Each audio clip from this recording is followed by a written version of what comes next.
Welcome to What's Your Edge, a series of Vision Edge marketing podcasts dedicated to helping you use data, analytics, process, and measurement to create a competitive edge for you and a superior experience for your customers. I'm your host, Laura Patterson, president of Vision Edge Marketing. You're probably experiencing what so many of our customers do: data pouring in from every direction: transactions, digital behavior, product usage, customer feedback, and more.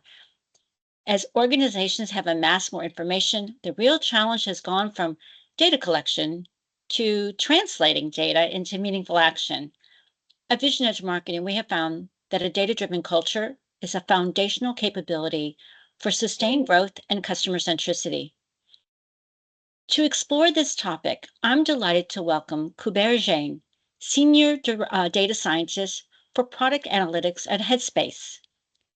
Headspace is a leader in the mental health and wellness space. Kuber is an expert at leveraging analytics to drive member engagement and retention. He and I share a similar philosophy that the key to gaining better insights from data is asking the right questions. Kuber works closely with the Chief Product Officer and product managers, leading efforts to define the key metrics that matter and to leverage insights for optimizing business outcomes and delivering more personalized member experiences. Today, he is helping us unpack how to use analytics to drive engagement and growth, explore practical first steps for any organization, and we'll have a quick discussion about how can we have a conversation without talking about AI these days? So we will talk about how AI is reshaping the analytics landscape. Most importantly, we'll focus on how to move from simply having data to making smarter, faster business decisions. Welcome, Kuber. Please tell us a little bit more about you and your role at Headspace. Yep. Thank you, Laura. I'm really excited to be here.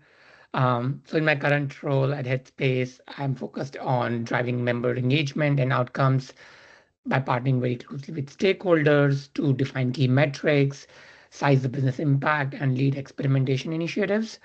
And what excites me most is the ability to translate data into decisions that not only drive growth, but also make a meaningful difference in people's mental health journeys, right? So for me, analytics is about more than dashboards. It's about helping people connect with the product in a way that improves their lives.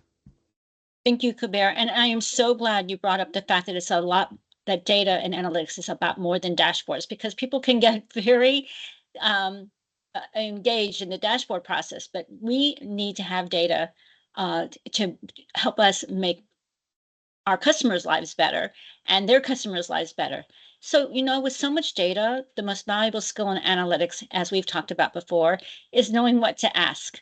The right questions help us focus our attention, clarify our objectives, and ensure we're measuring what truly matters for business performance. At VEM, we regularly advise clients to count what matters, and that is to align metrics with business outcomes, not worry about vanity numbers. Framing the right questions is a competitive advantage. And for example, in our work with B2B organizations, we see the difference between teams that ask, how many users did we acquire, versus those that ask, which acquisition channels yield the highest lifetime value and why? The latter question leads to actionable insights and better resource allocation. Kuber, as a senior data scientist at Headspace, I have a couple of questions for you. What are the most important questions you're asked to answer by the product and business leaders? How do you determine which questions will drive the most value for the business? Yeah, that's such an important point, Laura. So at Headspace, the most valuable questions I am asked are the ones that are directly tied to outcomes, like which experience or which kind of content are most likely to help members build like a lasting habit, and how can we double down on those, right? So I prioritize questions based on their connection to impact. And so let's say if a question can help us retain member longer, drive more meaningful engagement, or identify opportunity to grow sustainability, it rises to the top. So, and often my role is to like reframe those questions. So they shift from like what happened to, oh, why did it happen? And what can we do about it? And that's when analytics becomes like a real driver of business value. Yes. So I know you're really good at asking the right questions. And Mm. for the people listening today, once you define the right questions, the next step is turning those insights into action, just exactly what you're talking about.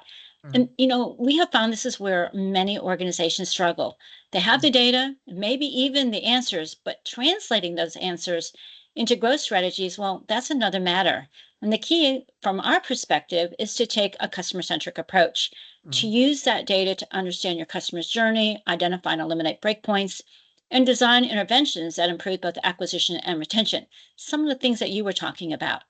And for example, uh, for some of our customers, it might mean mapping out their customer touch points and using analytics to pinpoint where prospects drop off or disengage. And by focusing on these critical moments, you can create better experiences or just product features to better meet customer needs. So, Kuber, how does your team at Headspace translate data-driven insights into actions that drive customer acquisition and retention? And can you share a practical example or two where analytics led to a measurable improvement in member engagement or business results? Sure. So I think that translating insights into action is where like rubber meets the road. So a big part of my work is making sure that insights that we generate are actually embedded in product and marketing decisions. So for example, one insight we uncovered that if a member who engage with our app at least twice within their first week are likely to retain more over time. So acting on that particular insight, we actually partnered with product and lifecycle marketing team to redesign their onboarding experience, making it easier and far more natural for people to be able to take their first action right away. And that single experiment actually created like a measurable lift in terms of like retention and like long-term engagement. And it shows like how small things like and insights like this can actually help drive and unlock like real business impact for the companies. That's a great example. Thank you. So many organizations, Mm, especially those early in their analytics journey, mm, they can feel overwhelmed.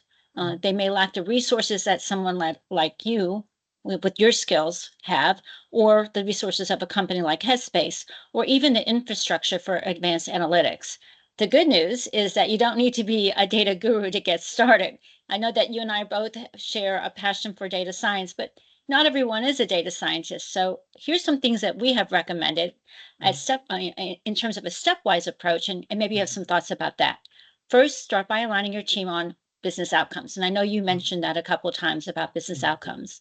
Identify a handful of key metrics that map directly to those outcomes. mm, Establish a regular cadence for reviewing results and making adjustments. And here's one of my favorites: avoid those random acts. Let the data drive your priorities. Because in mm. our experience, organizations that follow these steps and create a data driven culture, no matter their size, see measurable gains in both efficiency and impact. In fact, research has found that organizations with a strong data driven culture are Mhm, 58% more likely to exceed their revenue goals than those that are not data driven.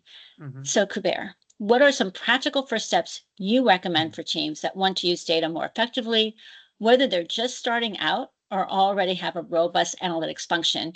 And how should they prioritize their analytics investments? Yep, great question.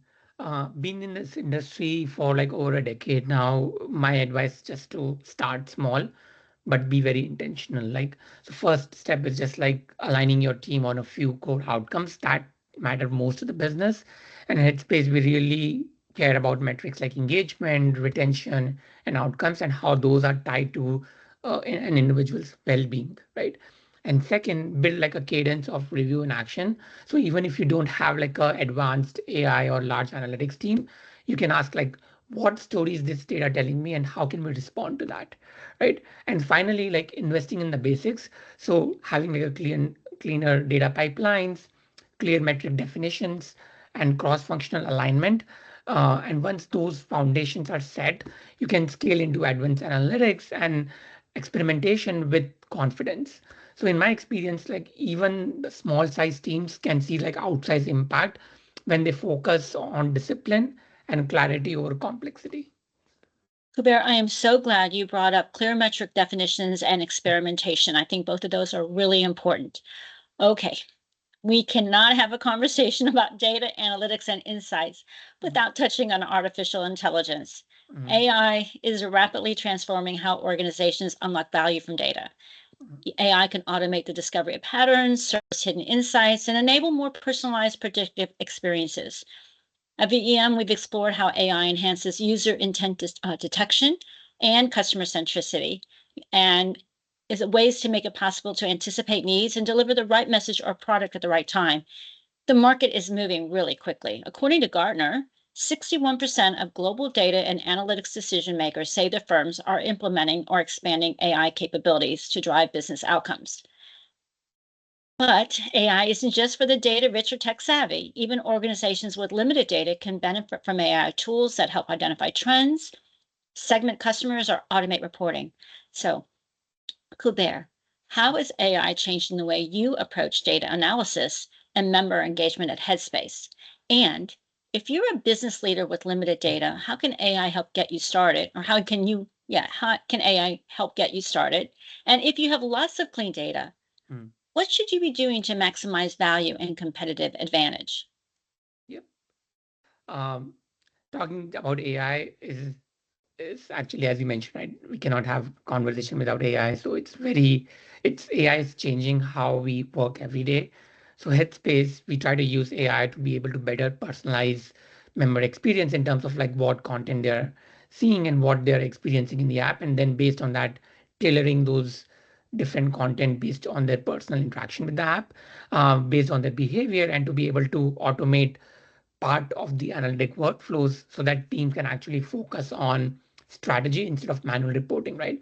So we use tools like Amplitude that basically gives us some idea around like how users interacting with the app and being able to capture the real-time insights so that we can use that to drive decisions and uh, work with product and marketing teams to be able to leverage that in how can we experiment more with all those insights, right?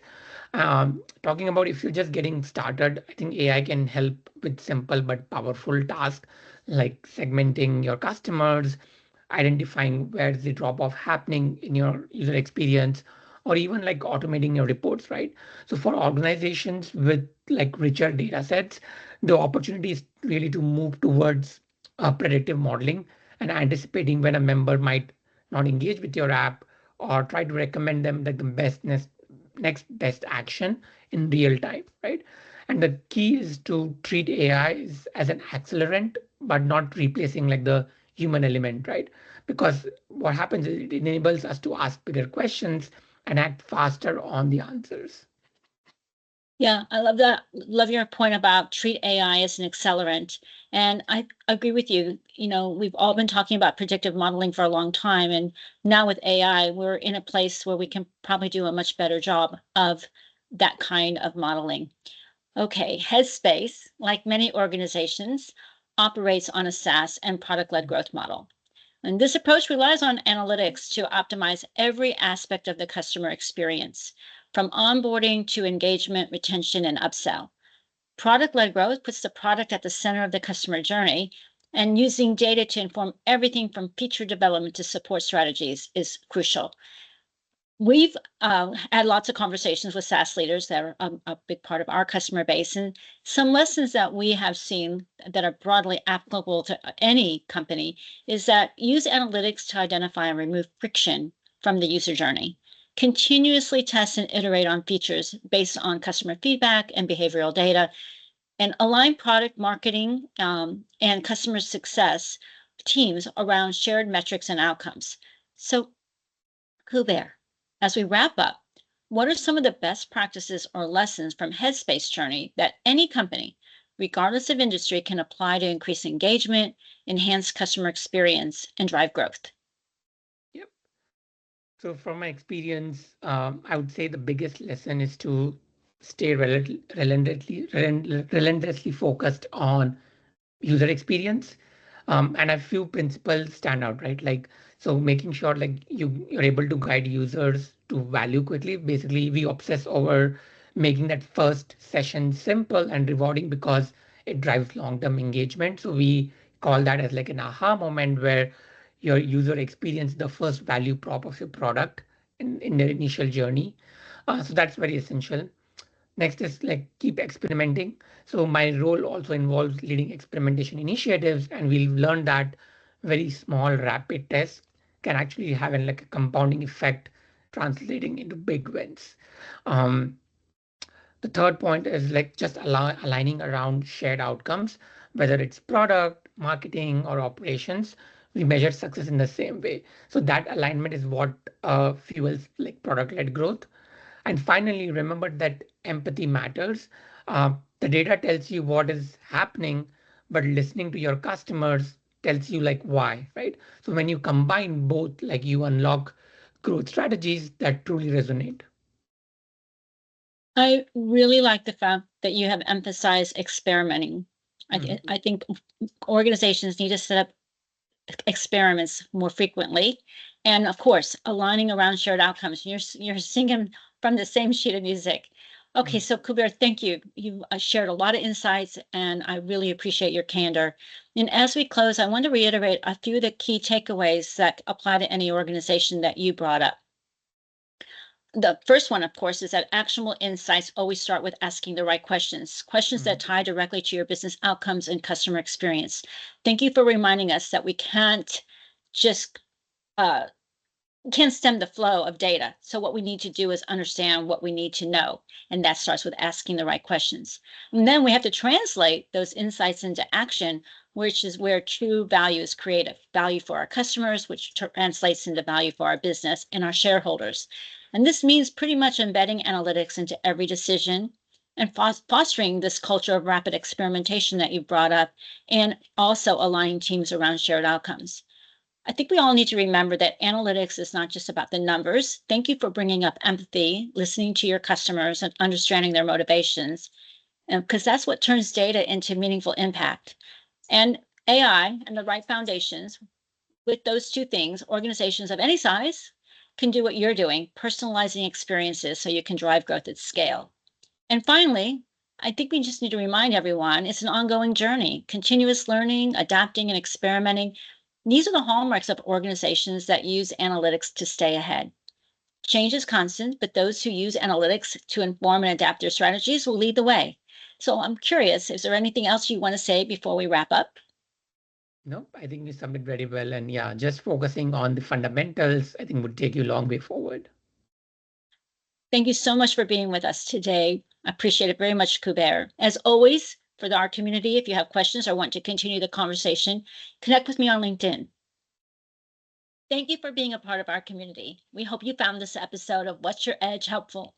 Since 1999, Vision Edge Marketing has been helping our customers solve the most difficult challenges when it comes to using data, analytics, process, and measurement to accelerate growth, create customer value, and improve performance. We always welcome hearing from you.